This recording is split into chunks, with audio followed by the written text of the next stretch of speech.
Yesu ashimwe. Amen. Numvise indirimbo imeza agiye reka ndayiririmbe igice kimwe numvise kinkoze ku mutima cyane. Reka turirimbe iki gice cya gatatu. Yesu ashimwe. Que Dieu soit béni. Je me sens touchée par cette chant, par ce chant. Je me sens beaucoup plus bénie par ce passage, le troisième couplet de ce chant. Havuga ngo naho natungurwa n'umwijima. Le passage dit, même si je suis surpris par le ténèbre, nkisegura ibuye, et même si je soutiens ma tête par des pierres, aho nzaba mbaye njye, là où je me retrouverai seul, totalement seul, nzamere nka Yakobo, que à ce moment-là, je puisse devenir comme Jacob, ntangire kubona ibyo mu ijuru, et que à ce moment-là, je commence à voir les choses du ciel. ngo aho narindi njyenyine, Quand, lorsque je serai seul, ndi mu mwijima, seul dans l'obscurité, dans les ténèbres, nkisegura ibuye, et que je soutiens ma tête par des pierres, Imana ishoboze nawe gushoboze. que Dieu me fortifie, qu'il fasse à ce que je sois capable, moi et toi aussi, Mu gihe cy'umwijima, que dans le temps des ténèbres, mu gihe ubaye wenyine, dans les temps de la solitude, uzabona ibuye. que tu trouves cette pierre. Nubona ibuye, Quand tu trouveras la pierre, ntuzabona icyazanye umwijima, arrête de regarder ce qui a amené les ténèbres. kuko n'ubundi ntiwagishaka ntiwakibona kuko uri mu mwijima. Car même si tu cherches à voir, tu ne pourras pas parce qu'il n'y a que l'obscurité qui règne. Icyo uza gushobora gusa, Tout ce que tu seras capable de faire, kubera ko amaso ntabibona, parce que les yeux ne peuvent pas voir, uraza kujya ukabakaba, tu pourras toucher, palper. kubera ko ubaye wenyine. Parce que tu seras dans la solitude. N'uwaba uzi ko akwegereye nukabakaba ntumubona. Et même si tu peux palper, tu palperas, tu sentiras, mais tu pourras pas voir. Ibanga mera nka Yakobo. Le secret qui est là, c'est de devenir comme Jacob. Numara kwegerana nawe, Quand tu seras proche de lui, utangira kubona ibyo mu ijuru. tu commenceras à voir les choses du ciel. Reka turirimba, basi turirimba aka gatero konyine. Ce sera, je me sens béni, je prie à ce qu'on chante ensemble ce passage. Naho natungurwa n'umwijima, nkisegura ibuye, mbaye jyenyine, zabe nka Yakobo, mbona ibyo mu ijuru, nkomeze nkwegere, Mana yanjye, zabe nka Yakobo, doti ibyo mu ijuru, nkomeze nkwegere, Mana yanjye. Haleluya. Mana ishoboze nawe gushoboze. Que Dieu fasse en ce que je sois capable, moi et toi aussi, c'est ma prière. Ibyo narindi gucamo n'ibyo wari uri gucamo ni ibitwegereza Imana. Peu importe ce que tu traverses, est-ce que moi aussi je traverse, ce sont des choses qui font à ce que je sois encore plus proche de mon Créateur. Haleluya. Amen. Twugurure Bibiliya zacu La Bible, dusome ijambo ry'Imana. on va lire la parole de Dieu. Dusanga mu gitabo cy'Abigalatiya, Qu'on trouve dans Galates, Abigalatiya ikigabane cya kabiri, turasoma umurongo wa 19, Galates chapitre 2, verset 19, verset 19. tugera kuri 22. Galates 2, 19. Jusqu'à 20. 22. Jusqu'à 22. Désolé. Okay, kadusome mu izina rya Yesu. Ndakoresha Bibiliya y'Ikirundi, havuga ngo ibyagezwe byanteye gupfa ku byagezwe ngo mbeho ku Mana. Nabambanywe na Kristo ariko ndiho.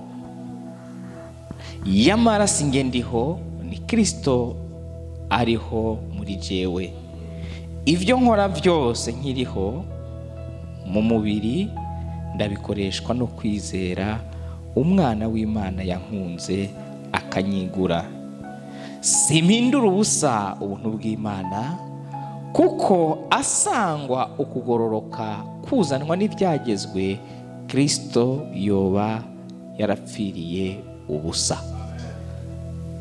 Car c'est par la loi que je suis mort à la foi, afin de vivre pour Dieu. J'ai été crucifié avec Christ, et si je vis, ce n'est plus moi qui vis, c'est Christ qui vit en moi. Si je vis maintenant dans la chair, je vis dans la foi au Fils de Dieu qui m'a aimé et qui s'est livré lui-même pour moi. Je ne rejette pas la grâce de Dieu, car si la justice s'obtient par la loi, Christ est donc mort en vain. Amen. Tugomba dufata akanya gato dusangira ijambo ry'Imana. On va discuter, parler un peu par rapport à la parole de Dieu. Turaza kwiga ku bintu bishika kuri 4. On va apprendre à peu près 4 choses hishuriye mwaya magambo que j'ai eu la grâce de comprendre à travers cette parole. Icyambere ni ugupfa ku mategeko. La première chose, c'est la mort de la loi. Icya kabiri, la deuxième chose, ni ukubaho kubw'uwundi muntu. C'est de vivre par biais, à grâce, par quelqu'un d'autre. Icya gatatu, ni ukumenya ibikorwa ukora. La troisième chose, c'est d'être conscient de ce qu'on fait. Icya gatatu, ni ukudaha agaciro ibintu. Icya kane, kudaha agaciro ibintu. La quatrième chose, c'est le fait de dévaloriser certaines choses. Ibi bintu iyo ubishyize hamwe uko ari 4, quand on comprend ces 4 choses, gupfa, la mort, kubaho kubw'uwundi muntu, vivre grâce à quelqu'un d'autre, ibikorwa ukora, la conscience de ce que je fais, ari byo bituma n'agaciro h'ibyo bikorwa, et la valeur que tu donnes à ces choses. Ibyo bizana gupfa. Ça crée la mort. Kugira twemere ko umuntu yapfuye yambaye umubiri, pour qu'on puisse accepter, décréter la mort de quelqu'un, hari ibintu abantu bagerageza kuraba mu bijyanye n'ubuzima bwa misi yose. Il y a des paramètres à vérifier pour déclarer quelqu'un mort. Barabanza bakaraba bakabona ko umwuka atagihumeka. On cherche la pulsation afin de voir que vraiment la personne n'est plus là. Iyo babonye atagihema, si on voit qu'il n'y a même pas de respiration, abaganga n'abana beza, les gens du corps médical sont très bons. Bahita bagufatira agapamba bakagushyiriramo. Ils prennent un peu de coton et mettent dans le nez. Kugira ngo bumve barabe ko kureba ko utagihumeka. Parce que ça ne sert plus à rien. Bagashiramo. on met dans les narines du coton. babonye tugumye bakana ntituvuyemo. Si on voit que ça tient, ça sort pas, baravuga ati koko wa muntu yapfuye. ça veut dire que ça va plus. Yagiye. Ça veut dire que ça va plus. Hari ikindi kintu bajya bakora. Il y a une deuxième chose que l'on fait. Barakugorora. On t'aligne. Niba bakugoroye bakakugira uko. Quand on t'aligne de cette façon, nuko bakugira bakaraba ijosi turigiye kunyira kumeze ko bakugize bazakaraza ntabwo yashitseyo. si on te fait comme ça et que tu changes pas de position, ça craint. ashobora kuba ari gupfa. On peut dire que ça commence à devenir encore plus mal. Ati birashoboka. Peut-être ça va pas. Bagahita bamufata. Et on prend le mort qui est là. Bakagenda bakamutwara ahantu hakonje. On l'amène quelque part où c'est très froid. Umva abantu bose batinya imbeho. Tout le monde a peur du froid. Bakamurambikamo Et bakamuryamika. on le met là-bas et il reste là. Akavuga ati yagiye. Et là, c'est confirmé que la personne n'est plus là. Il n'y a que le mort. Iyo umuntu yapfuye Quand quelqu'un est mort, akiryamye ku gitanda, s'il est encore sur son lit, n'umurwaza aravuga ataraza kugaruka. même celui qui le garde a encore de l'espoir que la personne peut revenir. Muganga akavuga ati yagiye. Mais malgré que l'on te dit que la personne n'est plus là, Ariko muganga yamukwatsa akamujyana muri morgue. mais quand le médecin ou quelqu'un qui travaille à l'hôpital le prend et l'amène à la morgue, Uhita utangira gukonfirima yewe ya. tu commences à confirmer, à te mettre l'idée dans la tête, à accepter la perte. Icyo rero tugomba kwigana uyu munsi C'est la chose pour laquelle on va prier aujourd'hui. ni ugupfa ku mategeko. C'est la mort de la loi. Umuntu wese mubona afite amategeko agenderaho. Chaque personne que vous voyez a ses principes qui sont devenus comme de loi pour elle. Abakirisitu benshi bafite amategeko bagenderaho. Beaucoup de chrétiens ont des lois. Ariko urabye muri Bibiliya ntaho uyasanga. Mais quand on regarde dans la Bible, il n'y a pas de ces lois. Kuko Imana yaduhaye amategeko 10. Parce que Dieu nous a donné 10 commandements. Ariko hari amategeko menshi. Mais il y a beaucoup de lois à suivre. Niyo mpamvu musanga hariho n'amashengero menshi. C'est pour ça que vous trouverez qu'il y a même beaucoup des églises. Ijambo ry'Imana rirambwira La parole de Dieu me dit ngo mu minsi ya nyuma que dans les derniers jours, abantu bazajya bironderera abantu bahuye n'iby'imitima yabo que les ishaka. gens vont se mettre à la recherche des gens qui leur prêchent des prédications qui vont selon leurs désirs à eux. Umutima wanjye ushaka iki? Mon cœur veut quoi? Ushaka ibihuye n'amategeko nshoboye gukurikiza. Mon cœur veut une prédication qui concorde avec des lois dont je suis capable à me conformer avec.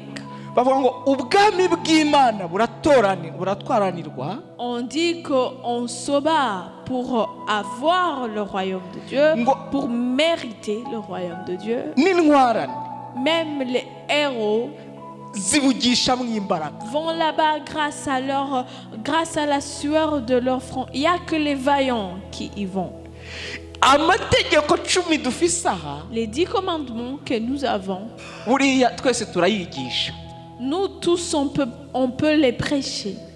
Aho twese tuba tubaye intwarane. Nous tous là, on devient des héros.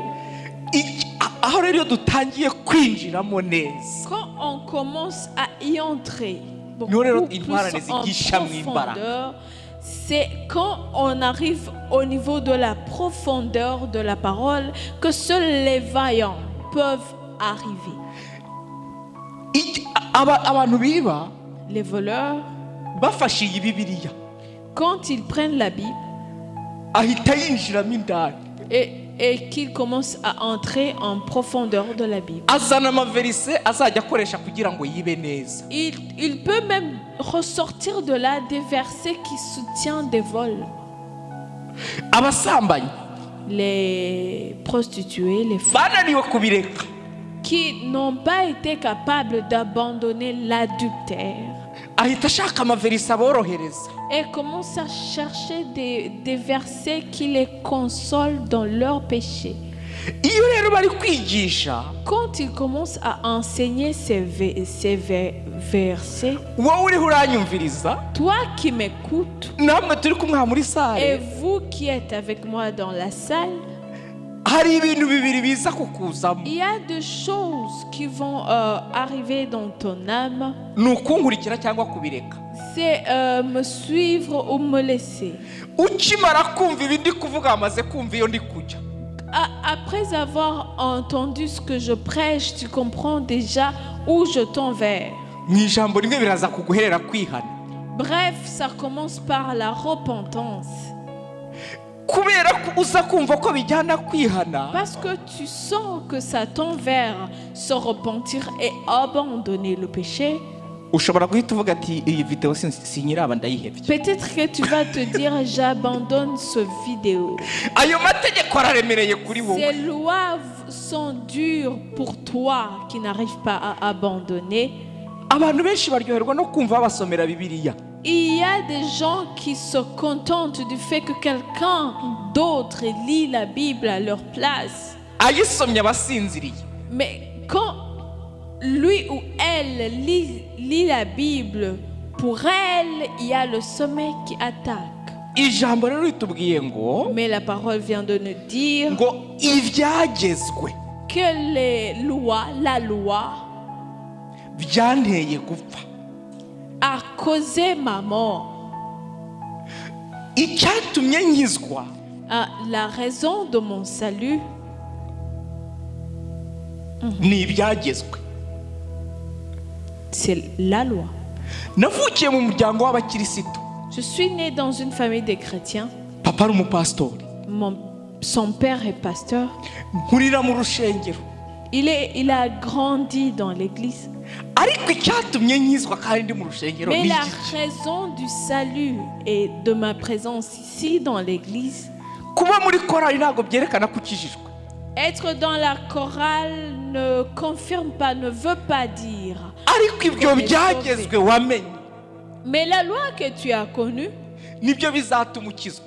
a fait en sorte que tu sois sauvé. Twicaranye gutyo umutima wawe uzi ko ukijijwe cyangwa udakijijwe. Quand on est là, tu me vois, je te vois, tu sais toi-même que tu es chrétien ou pas. Bazi ko dukorana ibikorwa by'Imana ariko urazi ati ndakijijwe cyangwa sinkijijwe. Tout le monde sait qu'on travaille ensemble dans le ministère de Dieu, mais toi-même, tu sais si tu es chrétien ou pas. Kuko iyi nzira inyuramo abantu bapfuye. Parce que ce chemin, parce que cette vie, c'est vie par des gens qui sont déjà morts. Iyo wapfuye rero Quand on est déjà mort, hari ibintu by'amategeko uba utakigenderaho. il y a des histoires de loi que toi, tu ne vis plus. Kuko uri mu bundi bwami. Parce que tu vis dans une autre royaume. Ubwo bwami bufise amategeko yabo. Ce royaume a ses propres lois. Yesu iyo akubwiye Quand Jésus te dit, icara, assis-toi, ubwo ni icara, amategeko yo guhaguruka ubwo abapfuye. ça veut dire que tu dois t'asseoir et les lois qui te disent de te mettre debout sont déjà morts. Urumva nta bindi bintu uza kuzanamo warapfuye. Il n'y a rien d'autre que tu ramènes parce que tu es déjà mort à ces autres lois. Nta muntu n'umwe atumva ijwi ry'Imana. Nul n'est incapable de discerner la voix de Dieu, de cerner la voix de Dieu. N'umuntu agiye kwiba, Même le voleur, Imana iraza ikamubwira ngo ibyo uri gukora ni bibi. Dieu le dit de temps en temps, ce que tu fais là, c'est pas bien. Ariko kuko atapfuye ku cyaha, Mais parce que la personne n'est pas encore morte à son péché, akagikora ariko iba yamubwiye ngo ibyo ugiyemo ni bibi. la personne fait malgré que Dieu lui a déjà dit que c'est pas quelque chose de bien à faire. Pawulo arabandikiye Abagalatiya Paul a écrit aux Galates, usomye guca ku murongo aho igice gitangurira ku murongo ya mbere, dans les premiers versets de ce chapitre, arababwira ngo twebwe turi abayuda. et Paul a dit aux Galates, nous on est des Juifs. Turi abakirisitu, turi abapagani. Nous sommes des chrétiens, on n'est pas des païens. Ariko dutegerezwa gupfa. Mais la mort nous est imposée Tugapfa kubw'ibyagezwe dufise. et mourir à cause de la loi que nous savons. Ngo ibyo byagezwe Et ces lois, uwabikugeza uramuzi cyangwa ntumuzi? celui qui t'a tu connais celui qui t'a imposé ces lois. Kambaha example gatoya. Juste pour un exemple, Hari ibintu by'imiryango tugenda dukuriramo abanyarwanda, abarundi gutyo. il y a des histoires de famille que nous avons, genre les Rwandais, les Burundais. Kavuga ngo ngende umusinga, ngende umuzigaba, ngende ibintu nk'ibyo. Les histoires de tribus, de familles, de clans. Noneho agakizwa ari umusinga. Et la personne est sauvée, a accepté Jésus comme Seigneur et Sauveur, mais n'a pas encore oublié sa tribu. Par exemple, il est un Singa. Agakizwa ari umututsi. Et sauvé, mais malgré la personne est Tutsi. Agakizwa ari umuhutu, uko nyine ni umuhutu. C'est un chrétien, mais un Hutu. Agakizwa ni umuzungu. Il est sauvé, mais c'est un blanc. Umva iyo ukijijwe ubuhutu, ubututsi, ubuzungu ambo kwisha. Mais quand on a Jésus comme Seigneur et Sauveur, les histoires de blanc, noir, Hutu et Tutsi, c'est rien. Ça ne devient rien du tout. Arabandikira arababwira ngo turakijijwe. Et Paul a écrit aux Galates et leur a dit, nous sommes sauvés. Turi abayuda. Nous sommes des Juifs. Ntabwo turi abanyabyaha Nous ne sommes pas des païens. bo mu banyamahanga. On n'est pas des autres nations. Non, nous sommes aussi le peuple de Dieu. Ni abahutu bakijijwe, ni abatutsi bakijijwe, ni abazungu bakijijwe, amoko yose akijijwe. Nous sommes des Hutus, des Tutsis, des Blancs, des Noirs, des Verts, des Jaunes. Ce sont toutes les nations qui sont sauvées. Uyu murongo wa 19 arababwira ngo Sur verset 19, la Bible dit, emera upfe. accepte la mort. Ubwirabura bwawe ubupfeho upfe. Accepte de mourir sur le fait que tu es noir. Hari amashengero y'abirabura gusa. Il y a des églises qui ont des noirs seulement. Hari amashengero y'abazungu gusa. Il y a des églises qui ont des blancs seulement. None abo bantu bari kujya mu ijuru ryari? Et ces gens, c'est dans quel ciel ils vont? Birakwiye ko dupfa tukaba abana ba Kristo. On doit mourir sur ces lois et devenir des enfants de Jésus. Niba utarapfa uri kunyumva, Si tu n'es pas encore mort, toi qui m'écoutes, ubwo wamaze kumenya itegeko rigutwara. tu as déjà compris quelle loi te dirige. Ikintu gishobora kugutandukanya na mwene so cyose gipfeho ukiveho. Toute chose qui peut te séparer de ton frère, de quelqu'un d'autre, tu dois mourir de ça. Icyatumye Imana itanga indimi nyinshi zitandukanye, Vous savez pourquoi Dieu a donné beaucoup de langues? nuko abantu ngo bari kubaka umunara ngo bagere ku Mana. C'est pour ça. C'est parce que les gens ont eu l'idée de construire quelque chose de long qui peut arriver jusqu'au ciel. Muzi impamvu amashengero y'abazungu gusa cyangwa abanyarwanda gusa cyangwa abarundi gusa asambuka?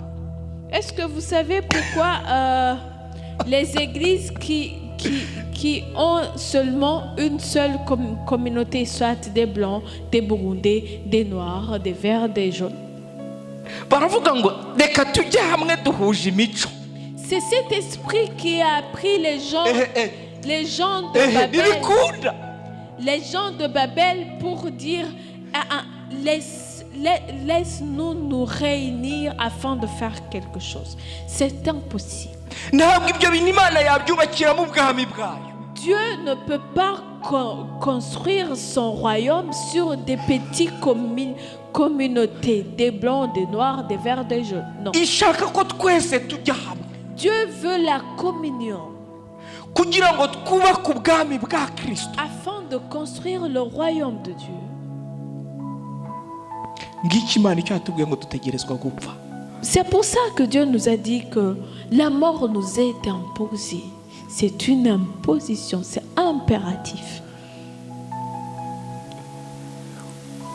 arangije aravuga ngo Et puis après, il a dit, jyewe mbayeho moi je suis kubw'undi muntu. pour quelqu'un d'autre. haleluya. Amen. nibaza ko iyi example ya mbere itahuritse yo gupfa. Je pense que le premier exemple est compréhensible par rapport à la mort. ngo ndiho kubw'undi muntu. Que je suis, mais pas pour moi, pour quelqu'un d'autre. ijambo ry'imana ryambwiye La parole de Dieu m'a dit, jyewe umugabo, moi, lui l'homme, umubiri wanjye son corps uganzwa n'uyu mugore wanjye. est dirigé par la femme et contrôlé par la femme. uyu mugore, Cette femme, uyu ni umugore wanjye. cette femme, umubiri we son corps, ntabwo ari wowe uganza n'ijye c'est uganza. pas elle qui contrôle, c'est lui qui contrôle. byanditse aha. C'est écrit dans la Bible. aya madivorce yose mwumva ariho Tous les divorces que vous sentez, de gauche à droite, ni abantu banze kubaho kubw'iri tegeko imana yaduhaye. ce sont des gens qui ont refusé de vivre selon cette loi. kugira ngo jyewe njye mu bwami bwo mu ijuru. Pour que moi, je puisse arriver dans le royaume du ciel, nuko ntegerezwa kuza uyu akaganza ubuzima bwanjye. c'est pour... on doit d'abord s'incliner et accepter que la femme contrôle le corps de son mari. nawe akaza akemera agakontorora ubuzima bwiwe. Et que la femme accepte que l'homme contrôle son corps à elle. ijambo ryambwiye ngo tuba tubaye umwe. Et la parole dit, c'est à ce moment-là que vous devenez un. iyo rero mukiri babiri, Quand vous êtes encore deux, burya nyine kaba kabaye. ça va pas.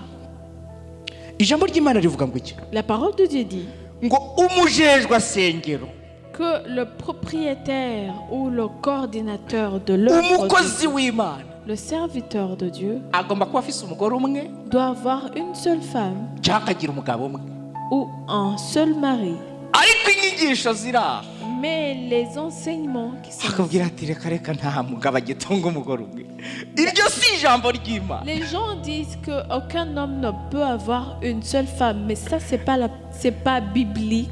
icya kabiri gikomeye muri urwo rugo, La deuxième chose qui est extraordinaire dans ce foyer, uwo mugabo aba ategerezwa kugira ubushobozi bwo kuganza abo mu rugo rwiwe. cet homme qui est dirigeant de l'œuvre doit être capable de gérer tous ceux qui vivent sous son toit. ikindi gikomeye kiri ku ibyo bintu, Et la troisième chose, ari umuntu atanga indaro acumbikira abashyitsi. cette personne doit être hospitalière. ubu dufise abantu adashobora kugucumbikira kandi ufite ikibazo. Nous avons des gens qui ne peuvent pas même te donner là où tu peux passer une seule nuit alors que tu as des problèmes. umuzungu yakijijwe Un blanc sauvé. akubwira ati chez nous dans notre écriture Iwacu mu mico yacu. et en tout cas chaque époux soit Dieu pour tous. Umwe wese arimenya. alors pourquoi tu es ici devant ma porte? None ni kubera kuri iwanje.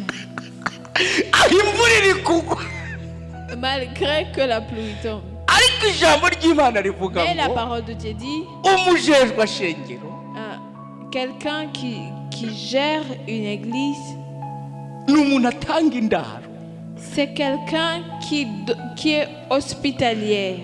bivuze ngo uri pasiteri uba hafi ya gare d'imidi cyangwa ya gare d'ino, Ça veut dire que si tu es un pasteur et que tu vis tout près de la gare du Midi ou de la gare du Nord, ni ukuvuga ngo abantu bose bajya bavuga ati tujye imvura iraguye tujye kugama kwa pasiteri. ça veut dire que s'il pleut, les gens ont le droit de dire nous allons nous réfugier chez le pasteur. Iyo tugeze ku icyo kintu, Quand on arrive à cette chose, akubwira ngo pasiteri ngo ni nk'undi muntu. et il y a les pasteurs qui commencent à dire mais le pasteur c'est quelqu'un comme les autres. C'est une iyindi minsi yari umukozi w'Imana mu yindi pasitori mugabe icyo kigezeho no il faut respecter nanjye ni nk'abandi. Si c'est l'autre domaine, dans tous les autres domaines, c'est le grand homme de Dieu. Mais si ça devient le temps de l'hospitalité, le pasteur déclare qu'il est quelqu'un comme les autres. Uzi igituma byanga? Est-ce que vous savez pourquoi les pasteurs refusent de donner de l'endroit où poser la tête aux gens? Nuko atemeye kubaho kubw'uwundi muntu. C'est parce que le pasteur refuse de vivre pour quelqu'un d'autre. Ushobora gusanga pasiteri atumvikana n'umugore. Tu peux remarquer que le pasteur n'arrive à des points de discorde avec sa femme. Cyangwa pasiteri umugore ugasanga ntiyumvikana n'umugabo. Ou bien la pasteur femme a des points qui ne sont pas en accord avec son mari. Niyo mpamvu ijambo rivuze ngo utegerezwa kubaho warapfuye. C'est pour ça que la Bible dit tu dois vivre déjà étant mort. Hamwe ujya kubona ukabona umugabo cyangwa umugore azanye umushyitsi. Et là où tu vas, au nom de Jésus, là où tu vas trouver un homme et une femme, ou bien une femme qui amène un visiteur. Akaza akinjira mu nzu avuga ati mushinga ntahe cyangwa mupfasoni akira umushyitsi ugafata ku twatetse ukamugaburira. Amen. Là où tu trouves une femme qui amène un visiteur ou un homme qui amène le visiteur et tu trouves que sa femme est fière de faire de quoi manger au visiteur de son mari. Ahita akubwira ati ukafagitire ko ziturindiriye.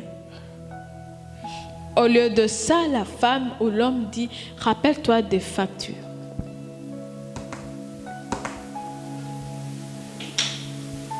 Ijambo ryambwiye ngo La parole a dit ngo umunsi umwe Aburahamu un jour Abraham yabonye abashyitsi, a vu des visiteurs. umugore ari inyuma mu mahema, Sa femme était loin dans l'enclos umugabo nawe ari ku muhanda. et l'homme était loin dans les rues de la ville. Avuga ati tugende imuhira tubanze tujye imuhira. Et l'homme a accueilli des visiteurs chaleureusement avant même de demander à sa femme. Il les a pris et leur a dit venez, on mangera chez nous.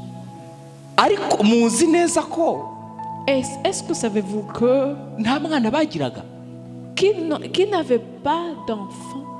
Bivuze ngo bari ruriya rugo rwari rufite ikigeragezo gikomeye. Ça veut dire que cette famille était vraiment éprouvée. Ariko bafite n'isezerano rikomeye. Mais ils avaient aussi une promesse extraordinaire. Wowe uri kuranyumva, Toi qui m'écoutes, twatangije indirimbo ivuga ngo on a commencé avec un chant qui dit ngo nugera ahantu ha wenyine que lorsque tu arriveras à un point où tu vis la solitude, Imana inshoboze nawe igushoboze. que Dieu te fasse à ce que tu sois capable, que je sois capable aussi. Mu gihe cyawe cy'ikigeragezo ntuzakabaka burondera umugore. Que dans le temps de tes épreuves, tu ne cherches pas du secours chez ta femme cyangwa ugishakire ku mugabo ou chez ton mari cyangwa ku miryango. ou dans des familles. Ibyo byose ntibizigere biza kuko Imana ibizi kuri wenyine. Que toutes ces choses ne te traversent pas la tête parce que Dieu lui seul sait que tu es seul. Rero miri kuraba ko wapfuye. Dieu veut voir si tu es vraiment mort. Inzara iraryana, La faim fait souffrir. kubura urubyaro biraryana, La stérilité fait mal. kubura akazi biraryana. Le chômage fait mal. Ariko umugisha wawe Mais ta bénédiction, nuko udafise urubyaro utegerezwa kuzana abana ku muntu atabyara.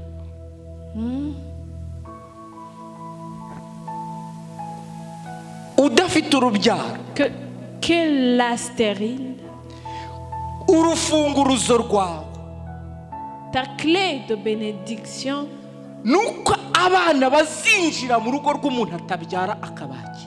amen, c'est que la stérile arrive à accueillir les enfants d'une autre femme. Amen. Ni kimwe cya gatatu kivuga ngo kumenya ibikorwa ukora. C'est la troisième chose qui dit la conscience de ce qu'on fait. Yesu nashimwe. Que Dieu soit loué. Iyo uri umukozi w'Imana, Quand on est serviteur de Dieu, ntabwo uba ariho wowe wikorera, uba ukorera Kristo. tu vis pas pour toi, tu fais pas pour toi, tu travailles pas pour toi, c'est pour le Christ. Wowe ahantu uri gusa ni Kristo agutwara. Là où tu es, c'est le Christ qui t'amène. Iyo akubwiye ngo dukore mu ngodo, Quand il te dit touche un peu à ton portefeuille, aba azi ko fagitire zitarishe, lui sait déjà que les factures sont abizi impayées. neza, Il le sait très bien. akakuganiza ati kora ku w'inyuma. Et lui, il te dit quelquefois de toucher là-bas. Izi ko igiye kuguha amafaranga. Parce que lui sait le pourquoi. Il sait que les factures vont finir par être payées. Ariko ikabona yo ufite ni make nari buze kuriha fagitire ngo akore n'ibindi biri imbere. Et Dieu voit qu'il va te donner de l'argent, mais te demande de donner parce qu'il sait pas que l'argent que tu as est trop peu, ne peut pas payer les factures et faire autre chose. Akakubwira ngo kora mu mufuka rero. Et Dieu alors te dit de toucher à ton portefeuille. Umwijima uhituza. Et il y a les ténèbres. Uhituza. Il y a l'obscurité qui revient automatiquement. Ugashyira akaboko mu mufuko. Et tu commences à toucher les portefeuilles. Ubundi mu bisanzwe Normalement, iyo ugiye kureba mu ngodo uyikuramo ukayiraba nginda yifite. quand tu touches ton portefeuille, tu le fais sortir et tu regardes. Ariko kubera ko habaye mu mwijima, Mais parce que c'est dans l'obscurité, tangira kuyirabiramo hariya tereka. tu commences à regarder sans le faire sortir. Bivuze ngo icyo Imana ibigushakaho, Ça veut dire que ce que Dieu veut pour toi, igitimye ukubwira ngo kora mu mufuka nicyo gusa. la raison pour laquelle Dieu te dit de toucher à ton portefeuille, c'est seulement ça. En fait iri gushaka kureba ko wapfuye no ku butunzi umeze uko nyine kubwiye ngo koramo uhita ukoramo. Dieu veut regarder si tu es vraiment mort financièrement. Il veut voir que s'il te demande de toucher, tu touches. Ikibazo rero abantu bahita bagira, Le problème que les gens ont, hari igihe bitanakubwiye ngo tanga. il y a le temps, Dieu te dit seulement de toucher, pas de donner. No ugatanya kuvuga ngo ninyafatira ambwira ngo nyatange. Et toi, tu te dis directement, si je touche, après, il va me dire de donner ce que j'ai touché. Kubera iki yagiye muri ibyo? Pourquoi toi, tu te dis des choses que lui n'a pas encore dit? Aracyahema. Ça veut dire que tu n'es pas encore mort. Tu réfléchis. Quelqu'un qui réfléchit, ça veut dire qu'il vit. Imana igusaba yuko upfa Dieu te demande de mourir. La mort est impérative. kugira ngo umukorere nuko upfa. Pour le servir, il faut mourir. Ka kenge k'amafaranga kagapfa. Il faut que les petits magouilles pour trouver de l'argent, les petites façons de se débrouiller qui ne sont pas en accord avec la parole de Dieu, il faut que tout ça meure. Yakubwira ngo nta muntu atazi comptabilité ngo ntutiga comptabilité. Il y a les gens qui disent que tout le monde a appris la comptabilité. Agahita agusomera muri Bibiliya. Et on commence à lire dans la Bible. Havuga ngo nubura ubwenge izakureka. Il y a un verset qui dit si tu manques de sagesse, Dieu va t'abandonner. Ngo gira ubwenge ku gafaranga. Et il commence à dire qu'il faut être sage et intelligent financièrement. Ubu uri kubaho kubw'undi muntu atwara amafaranga. Toi, tu vis pour quelqu'un d'autre. Ce quelqu'un d'autre a sa direction. Il peut diriger toutes les finances de tous les temps. Ubu uri kubaho mu mategeko atwara amafaranga. Si tu fais ce qu'il dit, ça veut dire que tu obéis à la loi qui impose l'existence de l'argent. kandi ibyo biri mu bakirisitu. Ce faiblesse est dans les chrétiens. Alléluia. Haleluya. Amen. Umuntu araririmba Quelqu'un peut chanter. akagira imyaka 25 aririmba ari umukirisitu mwiza, 25 ans, chrétien, 30 aririmba neza, 30 ans, chante, 31. agatangira gukuraho ingoyi. Hein? Agatangira gukuraho ingoyi. Et on commence à enlever les cils. Ahari kuririmba Et les gens chantent. ubukirisitu buravuye harya agiye mu yandi mategeko y'ibindi bintu Une bimugana. chrétienne qui change de loi Atangiye kwambara izigera, et commence à porter des munis, atangiye kwambara zimwe ziciye akaboko, des sans bras. kandi hose aracyaririmba. Et c'est toujours chantre. No. Et puis après, Iyo ari mu ibyo byose, quand elle traverse toutes ces choses, hari igihe aba afite umuntu amubwira ngo iyo wambaye ingufi ngo niho nezerwa. souvent elle a quelqu'un qui lui dit, tu sais, moi j'aime quand tu portes un peu court. Uwo babana umuhanga amategeko aramwibagiwe, atangiye guta imana ye. Et la femme commence à oublier, c'est lui qui vit à la maison, qui lui apprend la loi divine. Et commence à écouter quelqu'un d'autre qui lui dit qu'il aime quand elle porte plus court. Umva ndakubwire mwene data, Laisse-moi te dire, mon frère, Imana wakurikiye le Dieu que tu as suivi ntishobora kuguha umuntu aguhindura akujyana mu byaha. ne peut pas te donner quelqu'un qui te donne des lois qui sont à l'encontre de sa loi. Iyo agusanze mu masengesho, Quand ton ami, ton mari ou ta femme te trouve dans la prière, atangira kugufasha gusenga. t'exhorte à la prière. Aho rero bwafashirijemo n'abakobwa n'abasore. Là, c'est un clin d'œil pour les filles et les garçons. Mwigeze mubona ihene ibyarana n'intama? Est-ce que tu as vu un chèvre qui va ensemble avec un mouton? Zirashobora kurisha mu bwatsi bumwe, Ils peuvent manger au même endroit, ariko ntabwo zishobora kubyarana. mais ne peuvent pas faire des veaux ou des moutons. Je ne sais pas ce qu'ils vont faire. Mumbwira gute, mwansobanurira gute ko umukobwa w'umukizwa w'umuririmbyi arongorana na shehe? Umukobwa w'umukizwa agirana mariage na shehe wo mu bamizirimo. Ok. Où est-ce que tu as vu une fille chrétienne se marier avec un musulman? Ibyo bintu umva bihura gute? Ça n'existe pas. Yaje mu nzu y'Imana ariko aguma atwarwa n'andi mategeko y'ahandi hantu. Ça veut dire que la fille est venue dans le royaume de Dieu, mais est restée dirigée par d'autres lois. Si ukuvuga ko ibyo bintu bitabaho. Ça ne veut pas dire que ça n'existe pas. Ashobora kwihana akaza mu ngoro y'Imana. La personne peut se repentir et venir. Ni wowe rero gusaba Imana kugira ngo urabe ko ibyo bintu murimo ari ibintu by'abantu bari kujya mu bwami bwo mu ijuru. Urabe ko nawe yapfuye.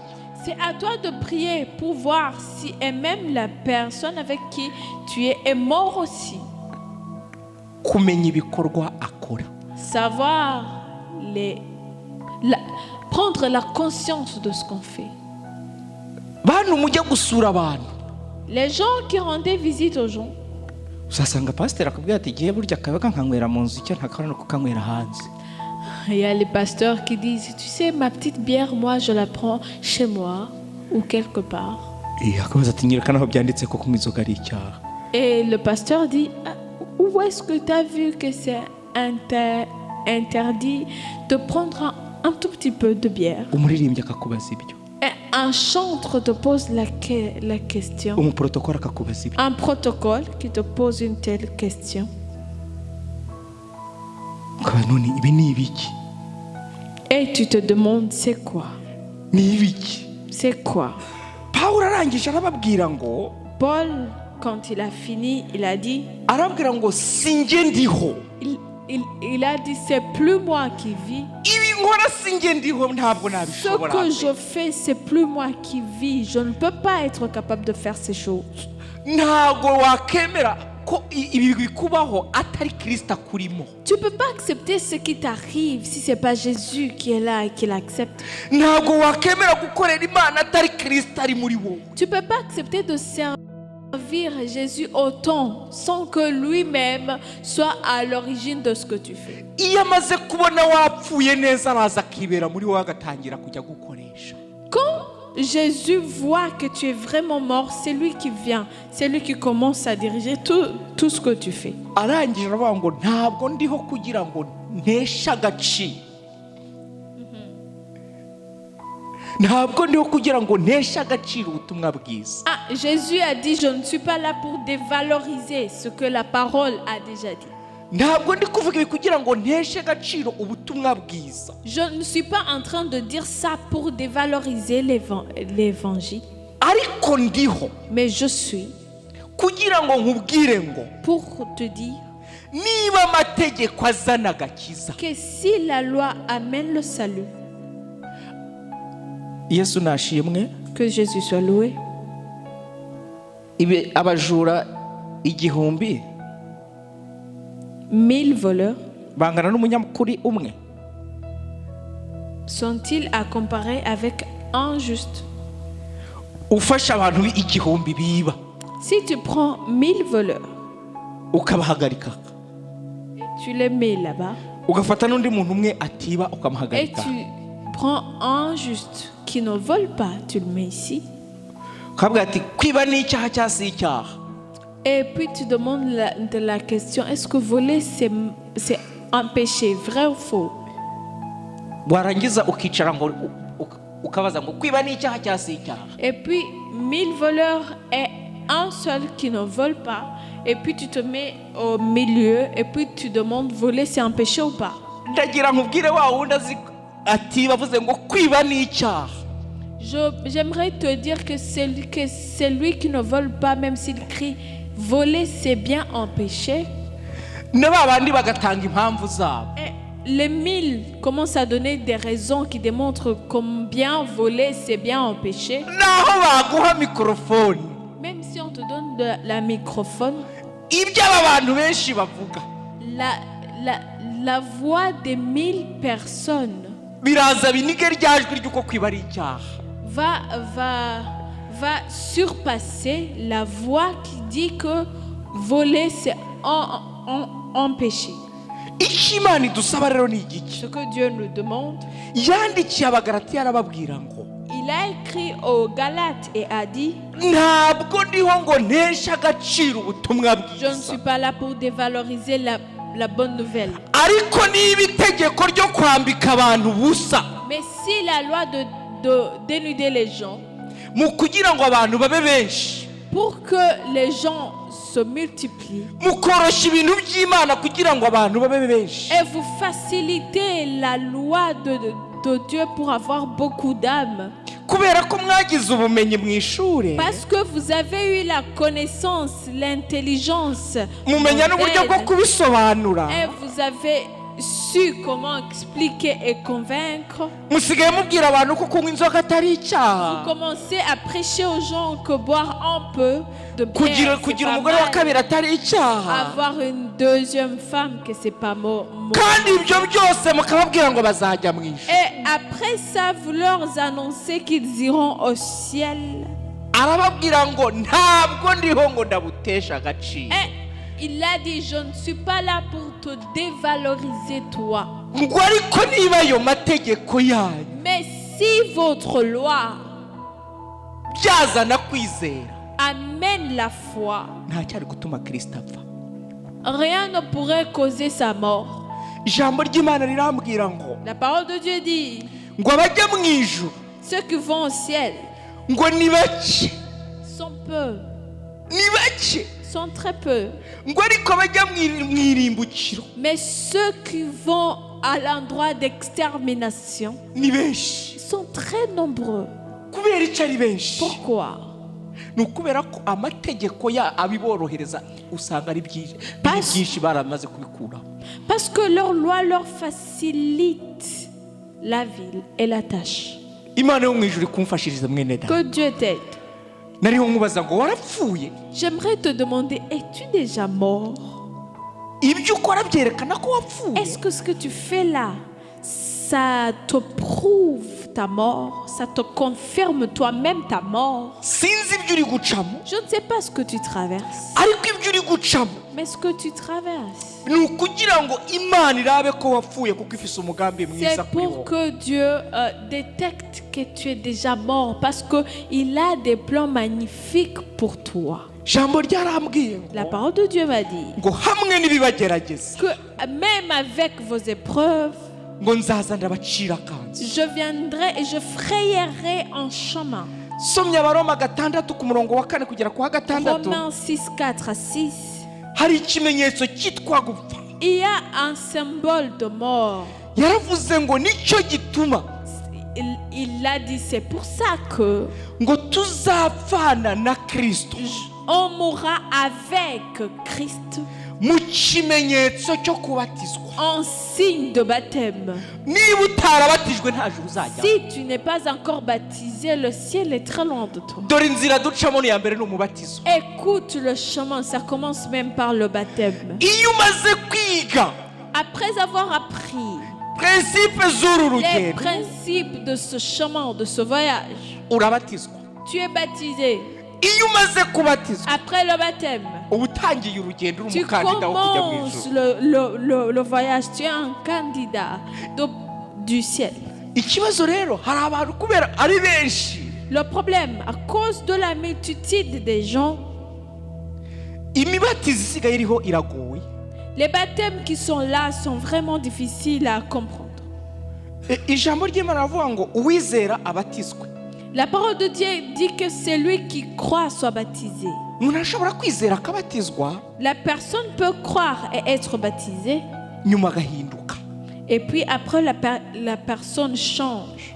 C'est ariko possible. kubera ko abantu badafite uwo mwanya wo kwigisha abantu ngo bahinduke Mais parce que les gens n'ont pas le temps d'apprendre aux autres afin de changer. niyo Pawulo yabandikiye C'est pour abagalati ça que Paul a écrit aux Galates. arabaza ngo ninde yabarozi Et il a demandé aux Galates qui vous a ensorcelé. ninde yabaroze kubatiza abantu bimeze Qui vous a ensorcelé les idéologies, de telles idéologies à propos du baptême, de telles doctrines. mwa babyeyi mwe ninde muntu wo ku kiriri afata ibigori umuceri n'ibiharage ngo abihe umwana Est-ce que vous les femmes qui viennent d'accoucher, qui peut donner des graines de maïs et de riz au bébé? ko nabonye no kumwonsa ubanza kujya umwonsa utuntu duke kubera umwana batarakura Parce que même avant d'allaiter, on mesure la quantité. imana yo mu ijuru igushoboze mwene data uri kunyumviriza Que Dieu vous exhorte, vous qui m'écoutez. ushobora kuba warabatijwe ariko ukabatizwa nabi Tu peux être baptisé, mais pas de la bonne façon. Tu peux Haleluya avoir été baptisé. haleluya Amen. haleluya Amen. ushobora kuba warabatijwe ukajya mu mazi ariko utarapfa Tu peux avoir été baptisé même dans l'eau, mais avant la mort.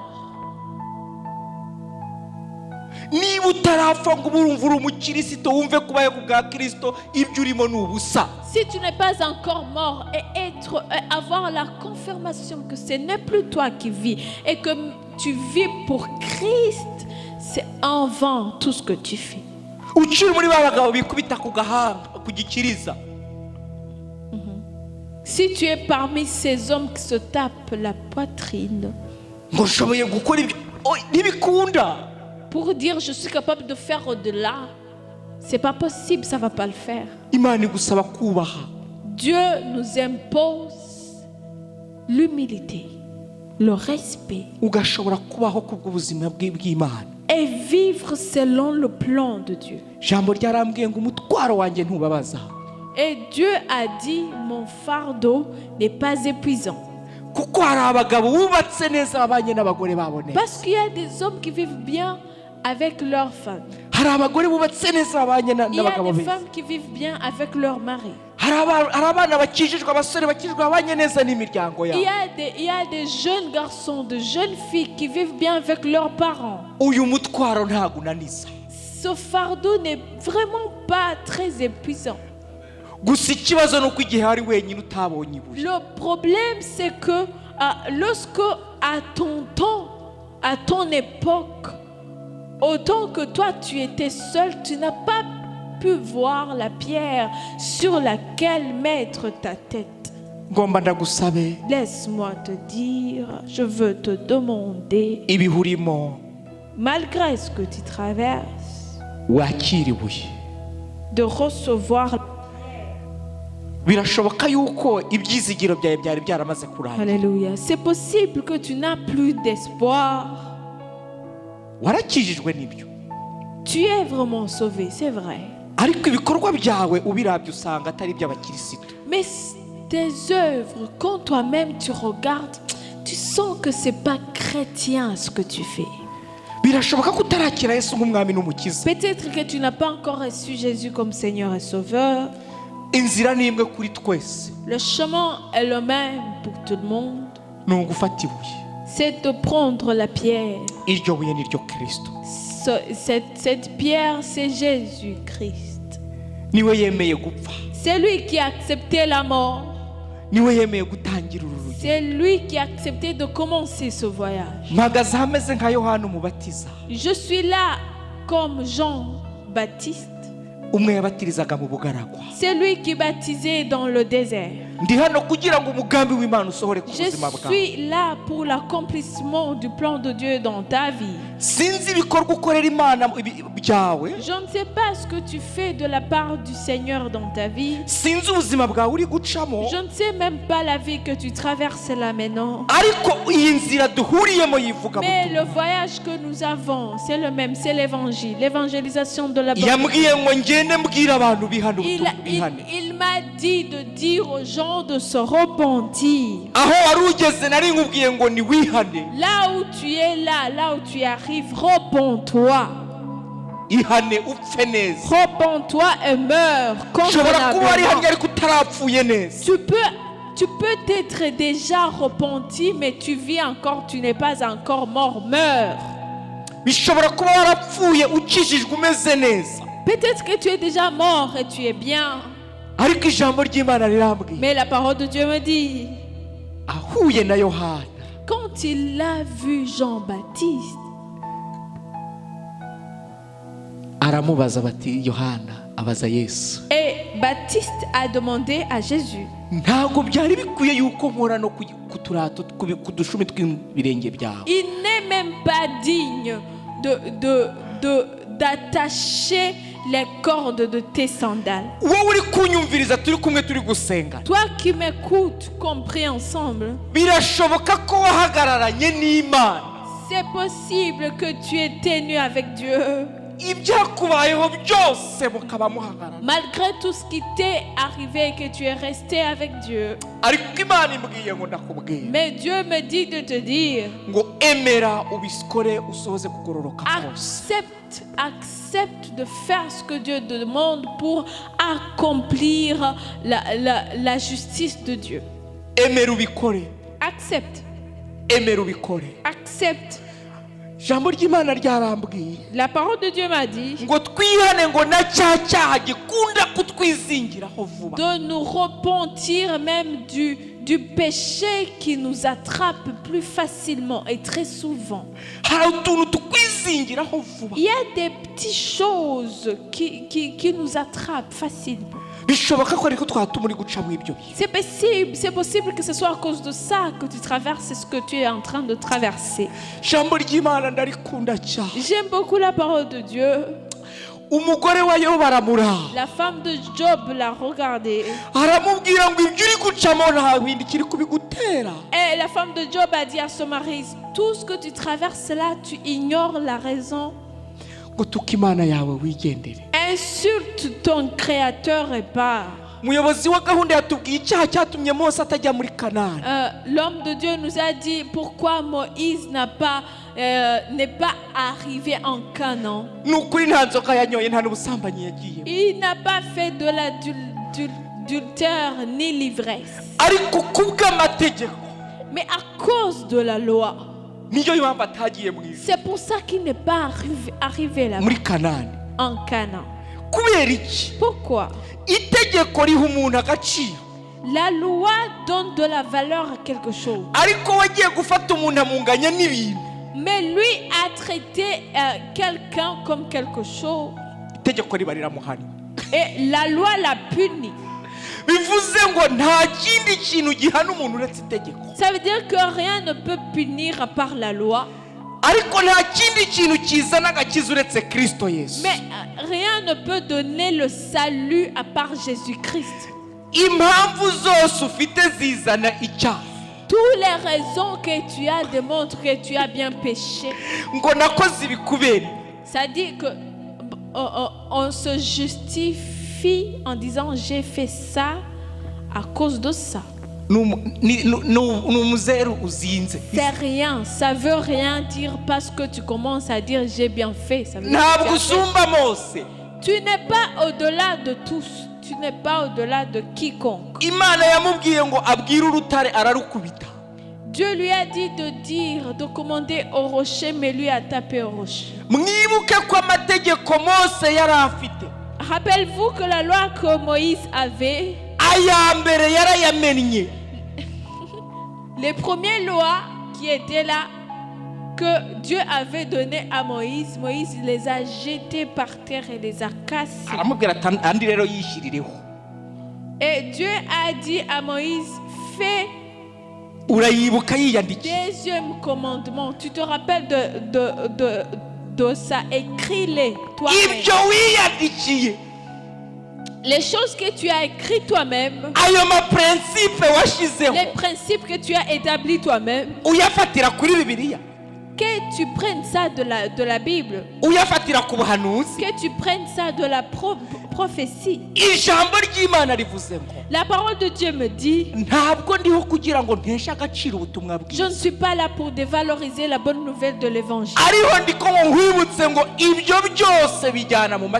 Mais tout ce que tu fais te ramène à la loi. Et quand tu regarderas, tu verras qu'ils sont encore là. Et il a dit, si tu te sens juste, viens, on va faire un procès. Est-ce que te sens-tu capable de faire un procès avec ton Créateur? C'est vrai, tu pries, c'est vrai, tu sers Dieu. Mais te sens-tu capable de faire un procès avec Dieu? Recevons Jésus comme Seigneur et Sauveur afin qu'il puisse œuvrer dans notre vie. Que Dieu vous fasse du bien. Que Dieu vous fasse du bien. Les pharisiens, ils ont vu Jésus en train de donner de la récompense. Et ils ont vu que c'est lui qui a travaillé depuis le matin. Et c'est lui qui a commencé à midi. Et lui et l'autre qui est venu après l'après-midi. À quelques minutes de la fin. Et après, ils ont eu le même salaire. Le seul chemin, la seule résolution de tout ce qu'on a eu, c'est la repentance.